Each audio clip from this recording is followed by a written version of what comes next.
ছলনা নকৰিবা নাৰায়ণ।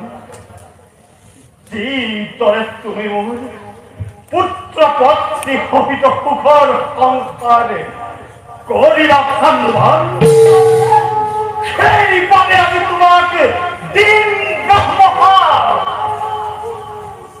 নাৰায়ণ, তুমি তোমাৰ প্ৰত্যেক অবতাৰতে ভাইচাৰ বিয়োগ সহিব লাগিব।